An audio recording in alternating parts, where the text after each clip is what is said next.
தேனி மாவட்டம் கம்பத்தைச் சேர்ந்த சுந்தரபாண்டியன் மகனும் அதே ஊரைச் சேர்ந்த அமீர் பாஷா மகள் நஸ்ரத் பேகமும் இருவரும் திருமணம் செய்து கொண்டதால் இந்த காதல் திருமணம் பெற்றோர்கள் சம்பந்தமில்லாமல் காதல் வசப்பட்டு இருவர் சம்மதத்தோடு நண்பர்கள் மத்தியில் இந்து முறைப்படி அம்மன் கோவிலில் திருமணம் நடந்திருக்கிறது.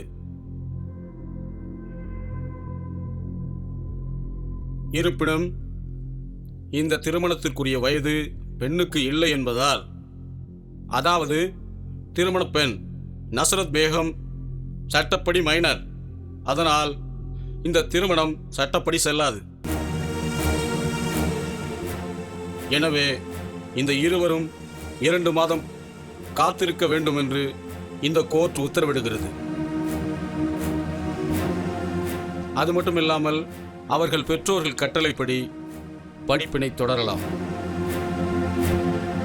2 மாதம் கழித்து சூர்யா நஸ்ரத் பேகம் இருவரையும் கவுன்சிலிங் வைத்து அப்போது அவர்களின் மனநிலையை சோதித்து சேர்த்து வைப்பதுதான் முறையாகும்.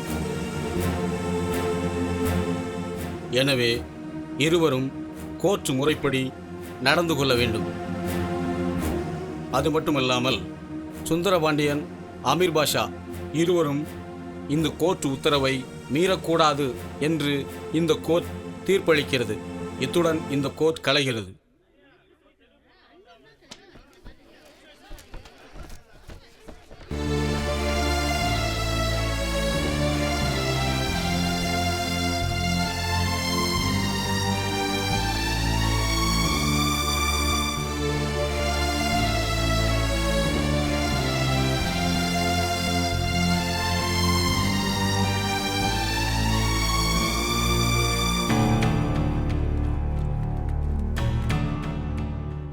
மாப்ள, விஷயம் இந்த அளவுக்கு முத்தி போகும் நான் நினைக்கவே இல்லை.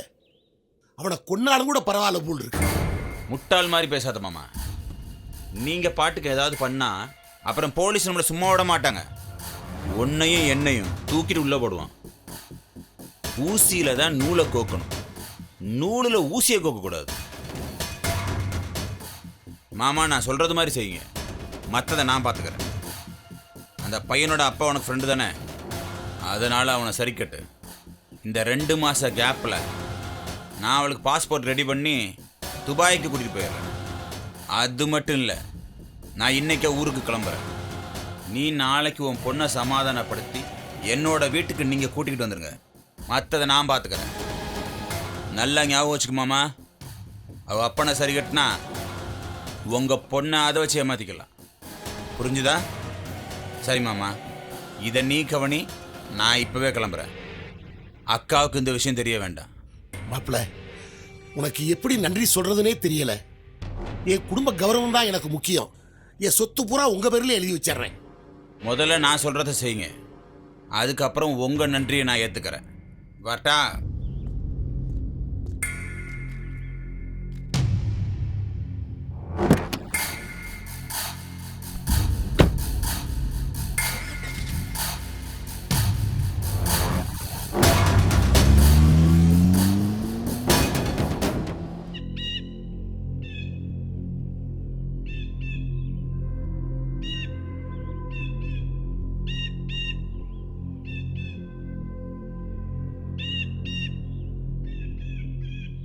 பாண்டி, உனக்கு ஞாபகம் இருக்கா நாம எப்படியெல்லாம் பழகி இருக்கிறோம்? இதுவரையிலும் ஒரு தடவை கூட நீயும் நானும் மச்சான் மாமன்னு கூப்பிட்டது கிடையாது. ஆனா இந்த காலத்து பசங்க ஜாதி பார்க்காம மதம் பார்க்காம மாமே மச்சான்னு எவ்வளவு சந்தோஷமா கூப்பிட்டுக்கிறாங்க. அதை பார்த்து நானே பல தடவையில் ரொம்ப சந்தோஷப்பட்டிருக்கேன். ஆனா இப்ப நடந்தது நினைச்சாதான்ப்பா ரொம்ப பயமா இருக்கு. சின்ன வயசுல இருந்து உன் வீட்டுக்கு நானும் என் வீட்டுக்கு நீயும் பல முறை வந்து போயிருக்கோம். நீ நினைச்சிருந்தீனா என் தங்கச்சியை காதலிச்சிருக்கலாம். அதே மாதிரி நான் நினைச்சிருந்தா உன் தங்கச்சியை காதலிச்சிருக்கலாம். ஆனா நாம 2 பேருமே நட்பை தவிர வேற எதையுமே சிந்திக்கலையே. சூர்யா என் வீட்டுக்கு வரும்போதெல்லாம் அங்கிள், ஆன்டி அப்படின்னு தான் கூப்பிடுவான். அதை நாகரிகத்தோட வளர்ச்சின்னு தான் நினைச்சேன். அவன் கூப்பிடுறத பார்த்து ரொம்ப சந்தோஷப்பட்டேன். ஆனா இப்பதான்ப்பா தெரியுது அவன் எதை குறி வச்சு அப்படி கூப்பிட்டுருக்கான்னு. பணத்துக்காக மதம் மாறுறது பெத்த தாயவே விற்கிறதுக்கு சமம்னு நானே பல இடங்கள்ல பேசியிருக்கேன். என்னால என் மதத்துக்கு ஒரு சிறு களங்கமும் ஏற்படக்கூடாது. நீ என் நட்பை மதிக்கிறதா இருந்தா எனக்காக உன் பையன்கிட்ட என் மகளை மறந்துட சொல்லு. 40-50 வருஷமா கட்டுக்கோப்பா இருந்த நம்ம ஊரு இன்னைக்கு ரெண்டு பட்டு போச்சு. ரெண்டு பட்டு போன இந்த ஊரு பழையபடி ஒன்று சேரணும். அதுக்கு கோர்ட்டு கொடுத்த 2 மாச டயத்துக்குள்ள நாம நினைச்சா அந்த காதலை பிரிச்சிடலாம். இதை தவிர எனக்கு வேற வழி தெரியலப்பா. அடுத்த ஜென்மத்துல நாம 2 பேரும் ஒரே மதத்துல பிறந்து நாம 2 பேரும் சம்மதி ஆயிடுவோம். பாண்டி, நீ என்ன நினைக்கிறேங்கிறது எனக்கு புரியுது. அடுத்த ஜென்மம்னு ஒண்ணு இருந்தா சத்தியமா நான் உனக்கு சம்மந்தியா வர்றேன். ஆனா நம்ம 2 பேரும் ஒரே மதத்துல பிறக்கணும். அமீர், கவலைப்படாத. நீ என்ன நினைக்கிறியோ அதை செய். என் பையனால உனக்கு எந்த தொந்தரவும் வராது.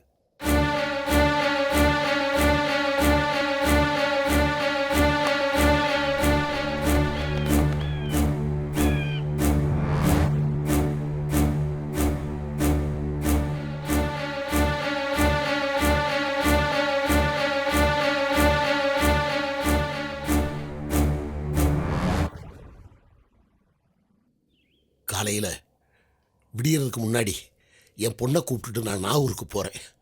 இது யாருக்கும் தெரிய வேண்டாம். அமீர், டே, நான் வாக்கு ஒரு தடவை கொடுத்தா மீற மாட்டேன்னு உனக்கு தெரியும் இல்லையா? தைரியமா போடா. என் பையனை நான் பார்த்துக்கிறேன்டா. ம்.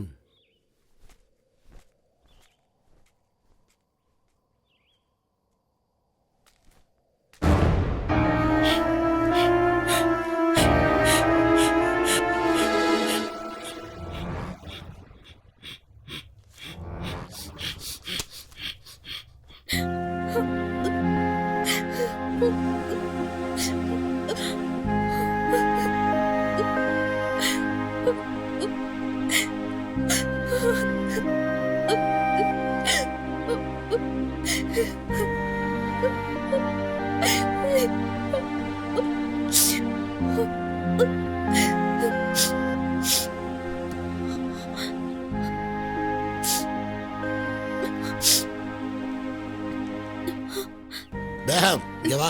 இந்த வாரங்க. என்னங்க? உன் பொண்ணுகிட்ட சொல்லு, சூர்யா கிட்ட எல்லா விஷயத்தையும் நான் பேசிட்டேன்.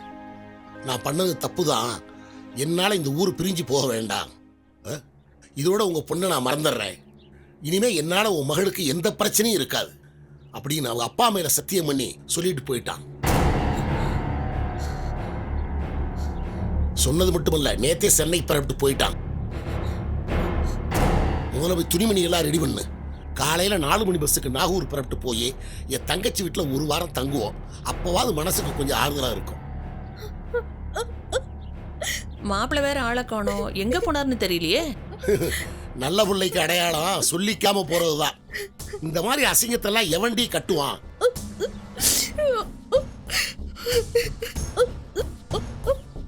சரி, நான் போய் தலையை முழுகிட்டு வர்றேன்.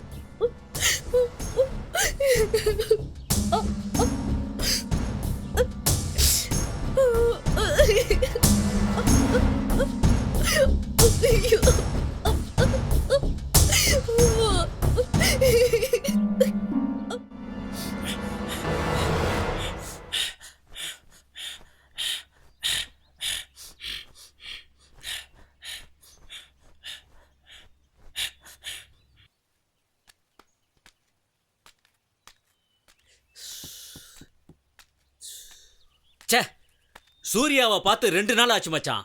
நாம அவனை பார்க்க கூடாது பேசக்கூடாதுன்னு நம்ம அப்ப திட்டுறான். அங்க போனா அவன் அப்ப திட்டுறான். இப்ப என்னடா பண்றது? டேய், பேசாத.